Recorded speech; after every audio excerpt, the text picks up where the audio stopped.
Hello everyone, स्वागत है आपका जीएनसी आईएएस एकेडमी चैनल पर। आज हमारी एथिक्स की सेकंड क्लास है।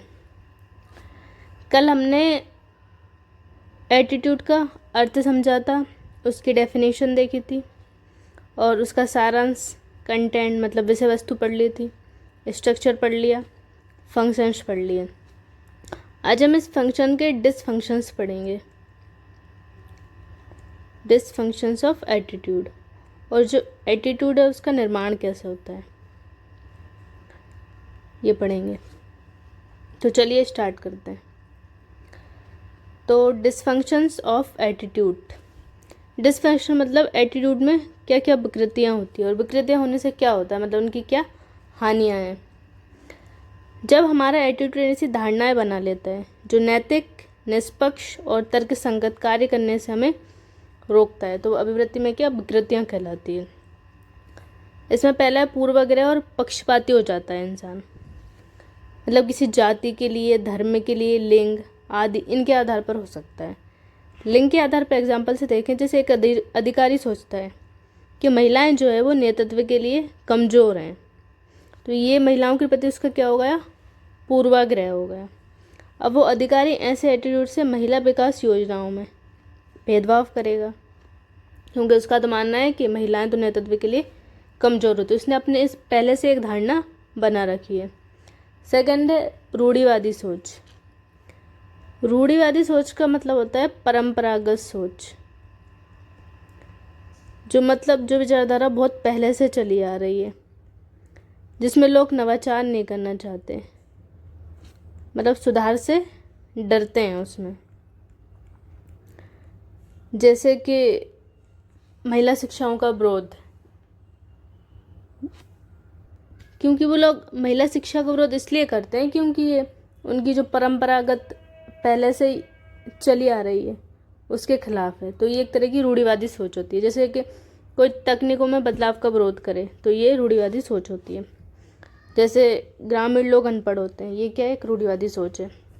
तीसरा परिवर्तन का विरोध करते हैं। परिवर्तन का विरोध वही नए विचार, सुधार और नवाचारों को अपनाने में बाधा आ जाती है। अब कोई अधिकारी सोचता है कि पुरानी फाइलिंग प्रणाली ही सही है, डिजिटलीकरण से तो झंझट बढ़ेगा। चौथा है कि वो व्यक्ति अनैतिकता को उचित ठहरा सकता है कि थोड़ी बहुत रिश्वत तो चलती है, सब लेते हैं, अनैतिक कार्य कर रहा है, लेकिन वो अपने आप को क्या उचित ठहरा रहा है कि मैं सही कर रहा हूँ। तीसरा है कि अतिभावुक एटीट्यूड नहीं होना चाहिए। अगर अतिभावुक एटीट्यूड है तो किसी अपराधी को इसलिए छोड़ देना क्योंकि वह अपने समाज का है, तो ये क्या हो गई, अति भावुकता हो गई। लेकिन ये इंसान जो है वो हमारे समाज के लिए खतरा हो सकता है।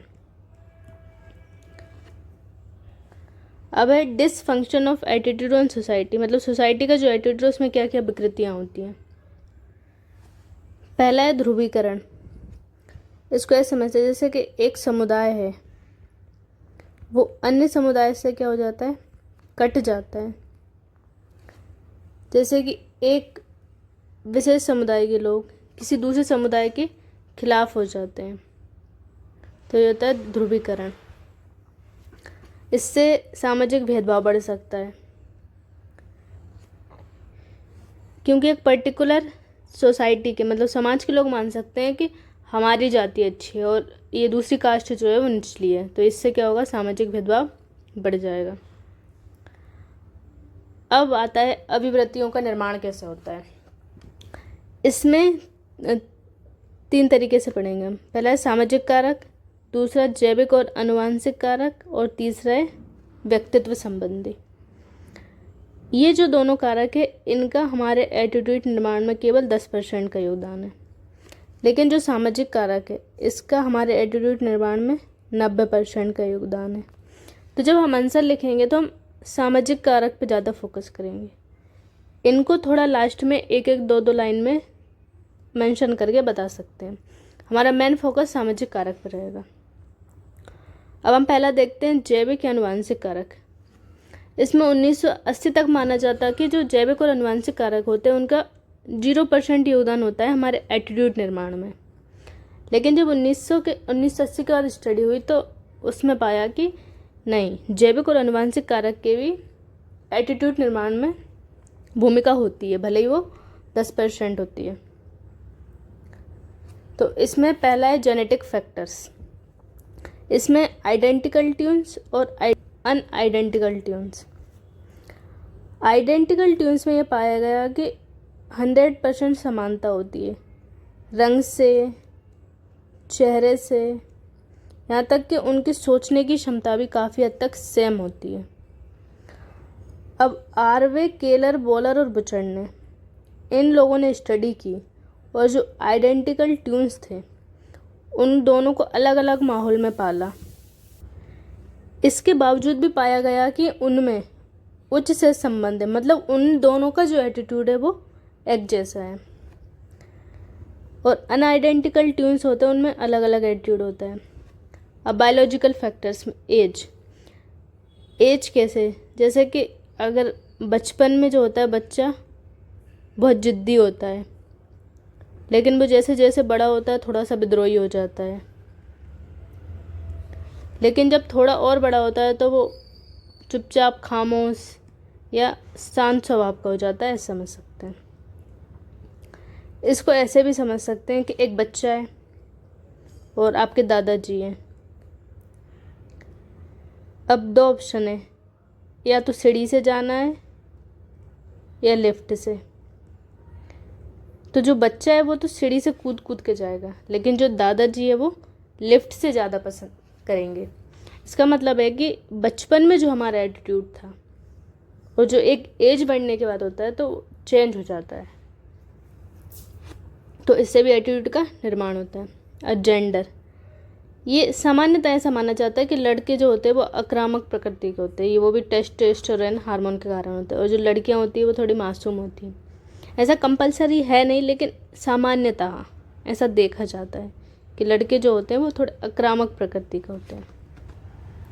इसमें निष्कर्ष में क्या होगा कि ये जो बायोलॉजिकल, जेनेटिक और जेंडर, ये जो फैक्टर हैं इनका बदलना थोड़ा मुश्किल होता है क्योंकि जेनेटिक होते हैं, लेकिन इनका प्रभाव जो है वो बहुत ज़्यादा होता है। अब व्यक्तित्व संबंधी, इसमें जिन लोगों का IQ बेस पे देखते हैं, MS क्लोस्की और एडर्नो, ये 2 मनोवैज्ञानिक हुए। MC क्लोस्की का कहना है कि जिनका कम IQ होता है या जो कम पढ़े लिखे होते हैं उनमें जो है रूढ़िवादी अभिवृत्ति विकसित हो जाती है। और एडर्नो का भी सेम कहना ही है कि जिन लोगों का IQ कम होता है उनमें जो कट्टर सोच है वो विकसित हो जाती है। कट्टर सोच मतलब रूढ़िवादी सोच, दोनों सेम ही होता है। और कुछ व्यक्ति जो हैं वो अंतर्मुखी हो सकते हैं, कुछ व्यक्ति वो बहिर्मुखी हो सकते हैं, और कुछ एक्टिव हो सकते हैं, कुछ पैसिव हो सकते हैं। जो इंट्रोवर्ट व्यक्ति होता है, जैसे कि उसके घर किसी का विवाह का निमंत्रण आया तो वो सोचेगा ये क्यों आ गया, मतलब उसका जाने का मन नहीं होता है। ये इंट्रोवर्ट होते हैं, मतलब अपने मन ही मन में बात रखते हैं, ज़्यादा किसी से घुलते मिलते नहीं, ये इंट्रोवर्ट लोग होते हैं। एक्सट्रोवर्ट, ये इंसान जो है वो विवाह निमंत्रण पे बहुत खुश होकर जाएगा, तो ये क्या हो गया, एक्सट्रोवर्ट हो गया, मतलब ये किसी से मिलने जुलने में हिचकिचाएंगे नहीं, दिल खोल के सबसे मिलेंगे, ये बहिर्मुखी लोग होते हैं। एक्टिव और पैसिव, ये कुछ सक्रिय हो सकते हैं, कुछ लोग निष्क्रिय हो सकते हैं। और एक और होते हैं डोमिनेटिंग, ये आक्रामक टाइप के लोग होते हैं। जैसे कि अगर कोई व्यक्ति आक्रामक है और वो आपकी बेंच पे बैठा है तो आप उससे जाके बोलोगे आप यहाँ नहीं बैठ सकते, तो बोलेगा नहीं मैं तो यहीं बैठूंगा, मतलब इसका एटीट्यूड बहुत मजबूत होता है। ये आक्रामक टाइप के लोग होते हैं। और एक होता है दब्बू टाइप के लोग, जहाँ आपको देख के ही वो आपकी बेंच से उठ जाएगा, ये भी उसका क्या है, एक एटीट्यूड है। सबसे अच्छा व्यक्ति किसे माना गया है, असर्टिव। इसका हिंदी अभी मुझे पता नहीं है, लेकिन आप इसे असर्टिव याद रख सकते हैं। ये जो लोग होते हैं ना किसी गलत के पक्ष में होते हैं, मतलब इन दोनों के बीच में होते हैं ये लोग, ना गलत सुनते हैं ना गलत करते हैं, मतलब इनका जो एटीट्यूड है वो बैलेंस रहता है। अब फॉर्मेशन ऑफ एटीट्यूड मतलब अभिवृत्तियों का निर्माण कैसे होता है, तो ये मीडिया से हो सकता है, फैमिली से, friends, peer group, region, cultural, coach, teachers, past experience मतलब व्यक्तिगत अनुभव। इनको अब एग्जाम्पल से समझते हैं। जैसे फैमिली है, अगर फैमिली ने बच्चे को बचपन से बुजुर्गों का सम्मान करना सिखाया है, पैर पड़ना सिखाया है, तो वो बच्चा क्या करेगा, बुजुर्गों का सम्मान करेगा। तो ये एटीट्यूड कहाँ से, फैमिली से आएगा। फ्रेंड्स, जैसे आपका फ्रेंड्स अगर उसका पॉजिटिव एटीट्यूड है तो आपका भी पॉजिटिव होगा। पेयर ग्रुप, अगर ये ग्रुप समाज सेवा करता है तो आपका जो झुकाव होगा वो भी समाज सेवा की तरफ होगा। अब रीजन और कल्चरल, तो मनोवैज्ञानिक हुए रूथ बेनेडिक्ट और मार्गरेट मीड। इन दोनों का मानना है कि बच्चे पे जो हमारे कल्चरल और जिस क्षेत्र में वो रहता है वहाँ का जो प्रभाव है उसके एटीट्यूड पर वह ज़्यादा पड़ता है। जैसे कि अहिंसा, अब गांधी जी थे, उनके माता पिता ने उनको बचपन से अहिंसा की शिक्षा दी थी, तो उन्होंने बड़े होकर किसको अपनाया, अहिंसा को अपनाया। सेम जैन धर्म के लोग जो हैं वो अहिंसा में विश्वास करते हैं। अब कोच को देखकर बच्चा टीम वर्क में विश्वास कर सकता है। अगर कोच पूरे बैच को टीम वर्क का महत्व बताता है और अनुशासन सिखाता है तो ये हमारे एटीट्यूड में आ जाएगा। टीचर्स का तो बहुत महत्वपूर्ण रोल होता है। जैसे अगर टीचर्स क्लास में बच्चों को लैंगिक समानता के बारे में समान व्यवहार करेंगे लड़कियों के प्रति, तो उस क्लास में बैठे हुए बॉयज वो भी लड़कियों का क्या करेंगे, सम्मान करेंगे। अगर क्लास में टीचर्स बच्चों को ईमानदारी सिखाएगा तो बच्चे में ईमानदारी का एटीट्यूड डेवलप हो जाएगा। अब पास्ट एक्सपीरियंस मतलब व्यक्तिगत अनुभव,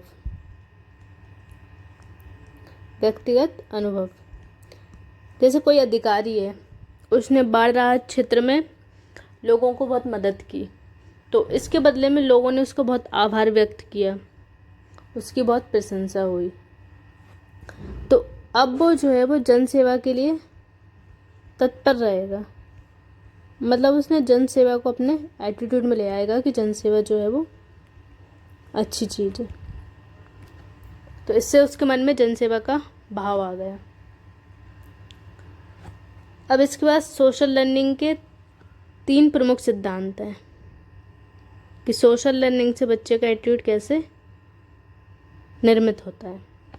सबसे पहला है क्लासिकल कंडीशनिंग, मतलब जब 2 घटनाएं बार बार होती हैं तो उसके प्रति व्यक्ति का एक एटीट्यूड बन जाता है। जैसे कि रशियन पेवलोव नाम के एक व्यक्ति हुए, इन्होंने एक स्टडी की कि एक बच्चा है और ये उसकी माँ है और सामने से एक काला व्यक्ति आ रहा है और ये दोनों वाइट हैं,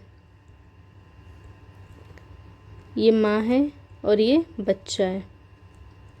तो जो बच्चा है वो तो इसको देख के नॉर्मल बिहेव करेगा, लेकिन जो माँ है वो उसको घृणा के भाव से देखेगी।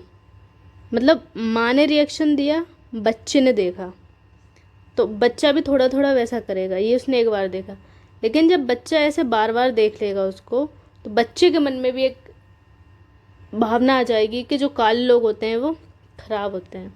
तो मतलब इससे उसकी ब्रेन की जो है वो कंडीशनिंग हो गई है। जब वो बार बार देखेगा कि नहीं काले लोगों से लोग घृणा करते हैं, दूर जाते हैं, तो उसका एटीट्यूड भी जो है वो वैसे ही बन जाएगा। जैसे मंदिर का एग्जाम्पल लेते हैं। जैसे हमारे एक जानकार सर हैं जो यूपीएससी की तैयारी करते हैं, सीनियर है हमारे, वो मंदिर गए तो वहाँ पे उन्होंने माँ से बोला कि मतलब उनकी सगाई पक्की हो जाए। तो कुछ दिनों के बाद ऐसा हो भी गया। तो फिर वो माँ को धन्यवाद बोलने गए। तो वो बहुत दिनों से करोड़पति के लिए ट्राई मार रहे थे। तो वहाँ पे उन्होंने बोला कि मेरा करोड़पति में हो जाए। तो उनका वो भी हो गया। तो जब उनकी 2 बार मान्यताएं पूरी हो गई तो उनका जो है वो मंदिर के प्रति एक सकारात्मक एटीट्यूड बन गया। मतलब कंडीशनिंग हो गई कि नहीं, हाँ ये चीज़ सही है। तो इसको बोलते हैं क्लासिकल कंडीशनिंग। सेकंड होता है रेनफोर्समेंट थ्योरी। इसको हिंदी में प्रबलन सिद्धांत बोलते हैं। जब किसी कार्य के बाद हमें इनाम या सज़ा मिले तो उसी के आधार पर एटीट्यूड बनता है। ये हमने पीछे पढ़ा था उपयोगितावादी प्रकार में। जैसे कि सज़ा का एग्जाम्पल लेते हैं। अगर शिक्षक से स्टूडेंट क्वेश्चन पूछेगा तो उसे शिक्षक डांट देगा। तो वो सवाल पूछना उसे क्या लगेगा, मतलब वो किसी भी शिक्षक से सवाल नहीं पूछेगा, उसे डर लगेगा। तो ये क्या हो गया, उसका एक एटीट्यूड बन गया कि नहीं सवाल पूछते हैं तो डांट पड़ती है। अब जैसे ये इनाम का एग्जाम्पल, अब कोई लोक सेवक है, वो बहुत पारदर्शिता और ईमानदारी के साथ काम करता है। इसके बदले में उसे प्रशंसा और पुरस्कार भर भर के मिलते हैं। तो अब जो है उसका ईमानदारी और पारदर्शिता के प्रति क्या होगा, एटीट्यूड जो है वो और ज़्यादा मजबूत हो जाएगा कि एटीट्यूड जो है वो अच्छी चीज़ है, क्योंकि इससे उसे क्या प्रशंसा और पुरस्कार मिला। तीसरा और लास्ट है observation learning, social modelling. Hindi में इसको बोलते हैं पर्यवेक्षणी अधिगम। ऑब्जर्वेशन मतलब देख के सीखना, देख कर सीखना या आदर्शों का अनुकरण करना, मतलब ऑब्जर्व करना। जैसे हमारे माता पिता हैं, अगर वो किसी गरीब की मदद कर रहे हैं तो बच्चे में भी क्या करुणा भाव आ जाएगा, सेवा भाव आ जाएगा। अब कोई वरिष्ठ अधिकारी है, वो ईमानदारी से कार्य करता है, तो जो पूरा कार्यालय होगा उसमें क्या आ जाएगा, ईमानदारी का एटीट्यूड आ जाएगा। तो ये थे हमारे आज के टॉपिक। आई होप आपको समझ में आ गया होगा। लेकिन अगर आपकी कोई क्वेरी और आप इसमें और कुछ अच्छा चाहते हैं तो आप प्लीज़ कमेंट करें, शेयर करें और क्लास को लाइक करें।